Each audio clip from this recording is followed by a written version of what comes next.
Hello YouTube, it's Engie and I'm back. Today I'm into being at home with time to actually play with my devices.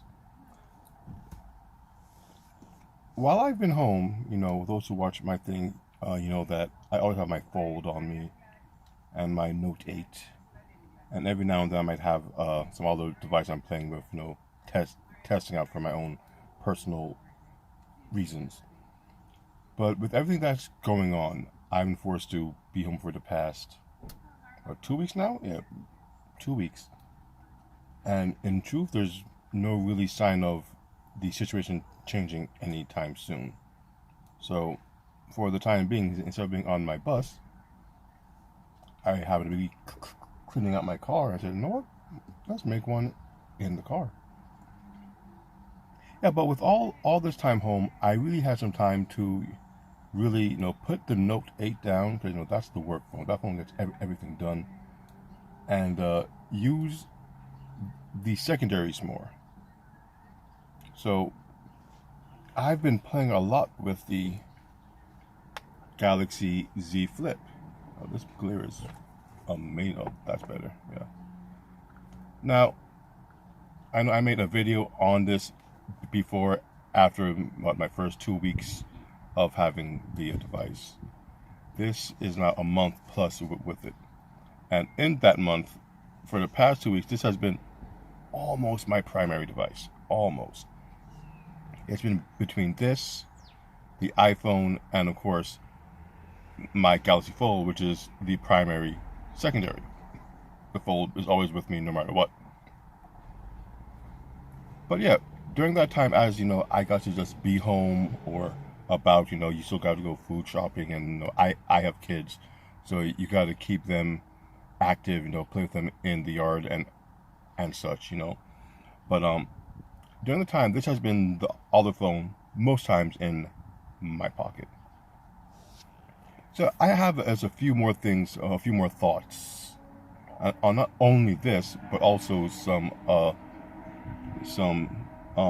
news on the Fold as well that I found out just this morning. So that's also really good. But yeah, the Galaxy Z Flip. I have come to the conclusion that this, for now, is the best implementation of the everyday foldable device. The Razr phone came out. I wish I could get one to play with it more. Maybe during this time I'll try and look for one, but with scheduling, with deliveries the way they are, God knows when it will come. Before all of this happened, there were delays. I can only imagine what the delays are like now for it. But this phone is genuinely the ideal folding device for the everyday mobile consumer. You have the fact that it can fold. It's new age. It's future tech. It stands out in a crowd if that is your thing. It's small enough that, yes, it can fit in a pocket easier. There are some caveats to that. Like I said before, the fact that when you pull it out, you have to open up the phone, and that is indeed an extra step, like many have said. But you really do get used to it. It becomes expected of you when you have the device in your hand. Your brain, after a time, automatically stops treating it like the extra step, and automatically, when you pull out the phone, most times you're going to flip it open without even thinking, because that's just what happens when you use it over time. It becomes habitual. So though that extra step is there, much like the notch, you kind of forget that it's there, and it just becomes part of the ritual to open the device.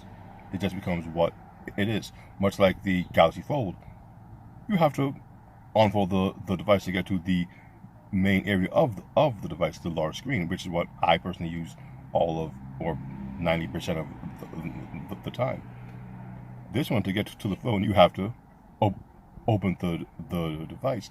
But once it's open, again, once you have used it for an extended period of time, you forget that this thing can fold.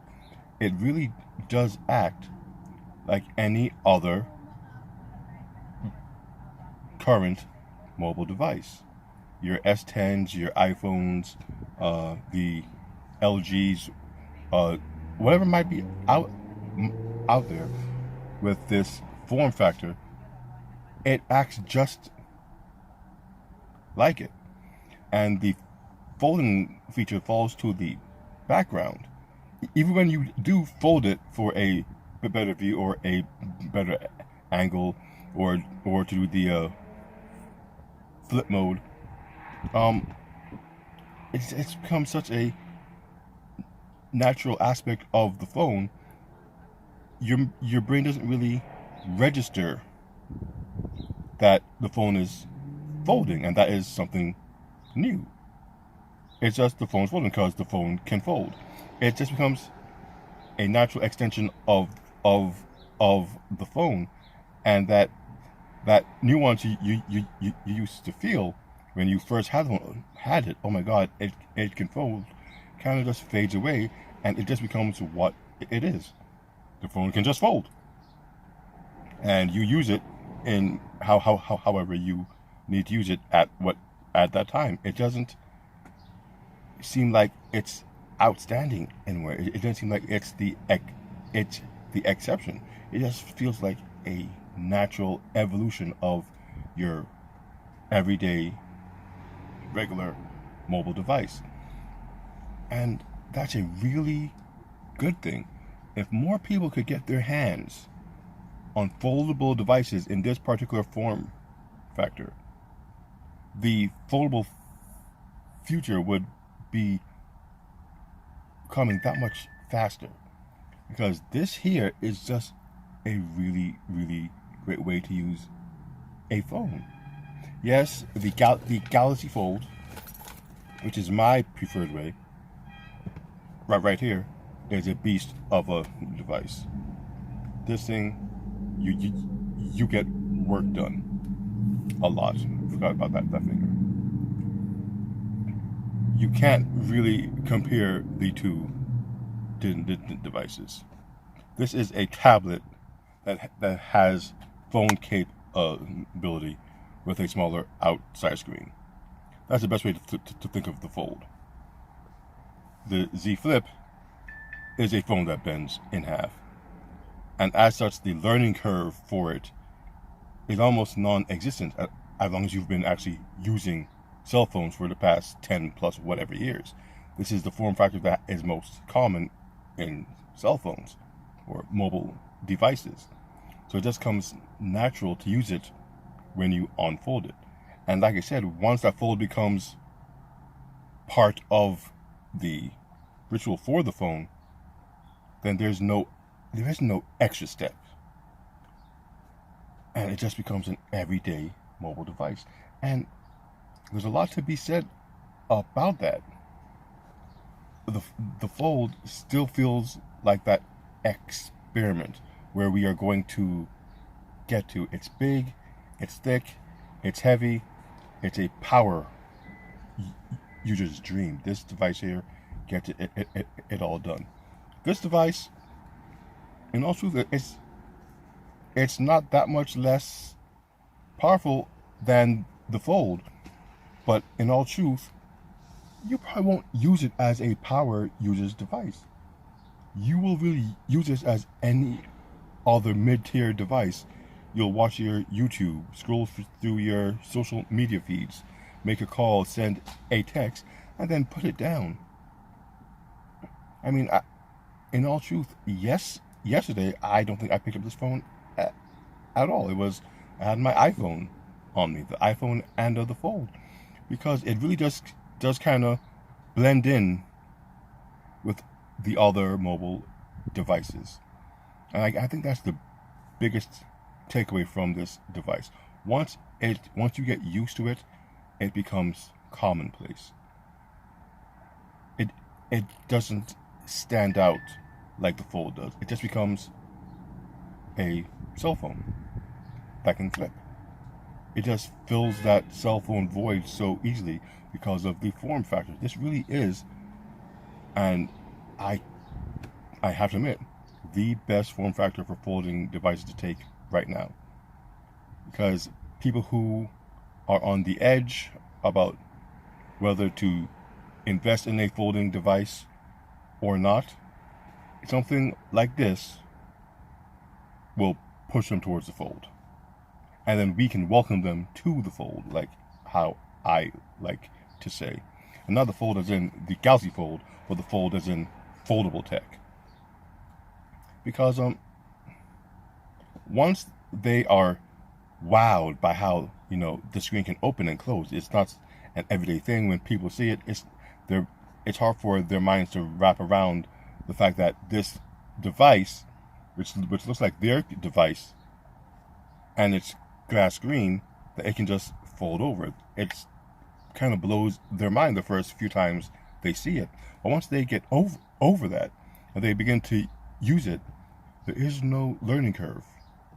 It works like every other, or unless they are, you know, an iPhone user, but even then it's not that different, I guess. Like every other phone, with the exception of little software tweaks that enhance the foldable tech, and the foldable tech itself. So I have to say that the Z Flip, I'm going to play with the Razr. I do want to try to get one, but the Z Flip really is, or this folding tech, the way it folds, really is where the industry should go to try and reel in those who are unsure of foldables. Now, I never said stop making tablets. Please make the Fold 2 and do a much better job than you did with the one. Please find a way to get the Mate XS overseas, so that power users like myself and those who are interested can have a chance to actually get their hands on one. Because these foldable devices are where it's going. This is not even a question. Especially now that, you know, I've really got to just use it regularly at home.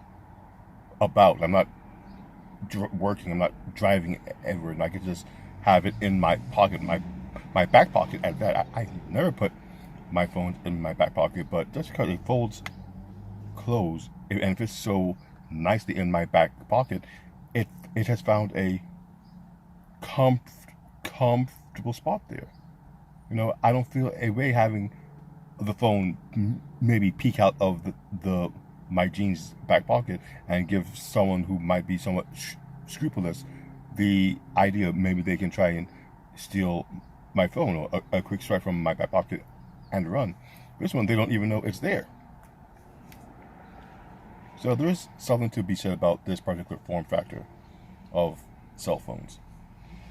It has grown on me a lot, not because of it's a Snapdragon 855, nothing to do with the processor and the internal storage or Samsung's little tweaks. Just the phone is just a really good phone that you can feel excited to have, and unique in how it approaches the everyday consumer phone. That this one little aspect, being able to fold, really has it in its own way stand apart from the rest, but at the same time blend in with them, so it doesn't feel like it's inaccessible to the everyday mobile consumer. So the Galaxy Z Flip, this is a really good device. If you can find one, I mean, the only bad thing I would have to say is the price. but at the same time, you get what you pay for. It's cost and worth. Is having access to the future of mobile tech now worth it to you? And the price is actually pretty good at $1,300. Like I said, you can get high-end iPhones or Galaxy S20 phones, or I think the P40 Pro. I think that was announced today. It's a similar price point. The Sony One Mark II, similar price point. So phones are over $1,000 now. That's just the facts. High-end phones will run you $1,000 to $1,500 easy. Actually, in some cases, depending on it, I think the S20 Ultra with the 5G and the 1 terabyte or 2 terabytes and the 5, is that it? Well, the highest end model is $1,600. This is $1,400. Yes, that one has 5G and crazy cameras and all this stuff, but it doesn't have the little thing that this one has. It doesn't fold. It doesn't appeal to everyone like this does. Even those who might not, care much for foldable phones, this will catch their interest much more so than I would say the high-end S20 would, because in also the high-end S20 looks kind of boring, and unless you are a mobile photography fiend, you won't really much care for the 100x zoom. You won't really much care for any of them. It's a power user's dream, but if you're just an everyday consumer, something like this would be sooner to catch your attention and draw your interest than the high-end S20. Same to be said about the high-end iPhones and such. Yeah, so the Z Flip has really grown on me during this downtime, what I call this forced vacation. But I'm not not mad. I did need a break, and I'm glad that during that break I've been able to spend more time with certain devices that I was able to give that type of time to. And so, and I would like to thank whoever is watching these videos and finds me of interest. Was it 2 days ago I reached 100 subs, which is amazing to me, because when I started this just cause, I had 20, if even that. Actually, not even 20, because it was family, wife, kids, friends, and so on. But somewhere along the line, 80 more people decided to watch my things, and they liked it enough to subscribe. So I thank you for that. It lets me know that my words do not fall on deaf ears.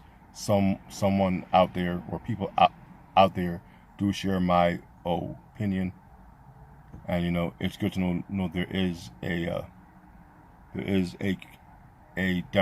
demographic, or there is a crowd. I forgot what term I should even use there. There is a base for what I say and who is listening. So thank you. I hope tell your friends, whatever the case might be. Again, thank you. And yeah, this is NG, the Galaxy Fold and the Galaxy Z Flip. This is what I'm into.